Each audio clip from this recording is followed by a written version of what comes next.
Hello, my name is Peter Kriemadis, and I will be presenting for you the work that Dr. Adrian Bausch and I have conducted in our paper titled Simple Adaptations to Standing Thermal Conductivity Models for Uranium Dioxide Considering Recent Work.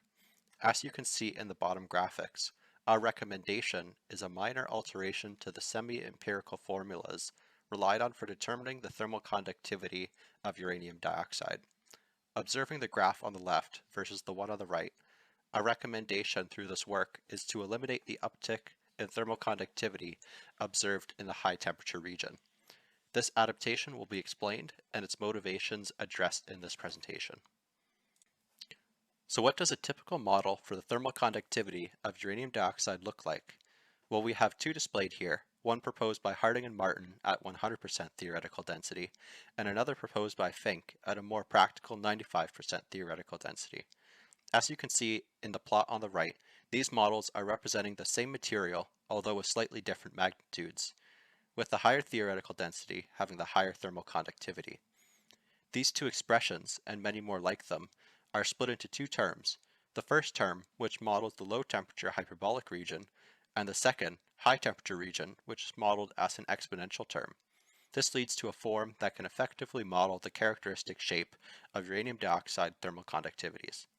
Again, our work proposes to eliminate this uptick easily from a modeling sense. Intuitively, this would simply include the removal of the exponential term, but we will first go into why this uptick is in question and approach the problem in a more measured way.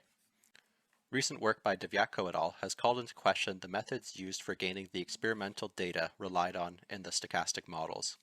Their work notices a systemic error in the widely accepted use of the laser flash method. To measure high-temperature thermal conductivities, direct methods are not appropriate, and the laser flash method tends to be used.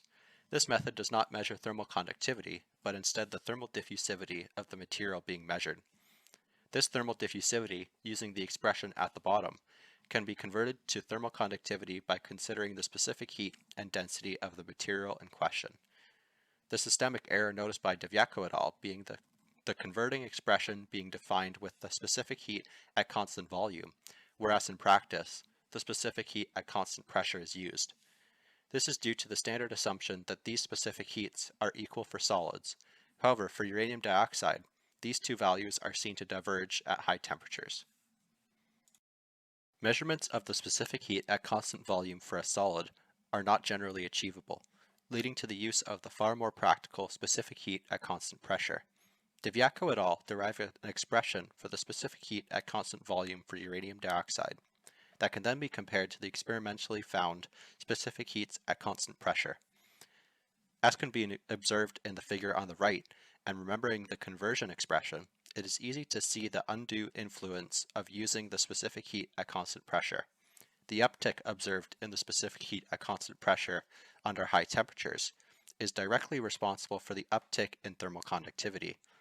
As the two specific heats are seen to diverge significantly, the assumption that they are equal no longer holds, and thus constitutes the systemic error noticed by Deviatko et al. To understand the differences that using the specific heat at constant volume will cause to this thermal conductivity relationship, correlations for density and thermal diffusivity are required. Then, applying them in the conversion expression, the blue curve in the figure on the right is generated.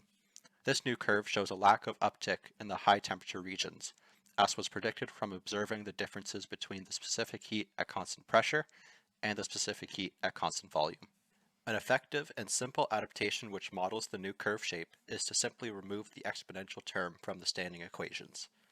Observing the figure on the right, there is an obvious high level of correlation between the expression derived from the fundamental specific heat at constant volume approach and that of the adapted models.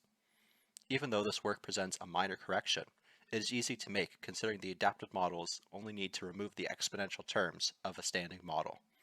The adapted models will also pose a more conservative thermal conductivity than the base models. This means implementation will offer conservative results, making implementation into work more attractive.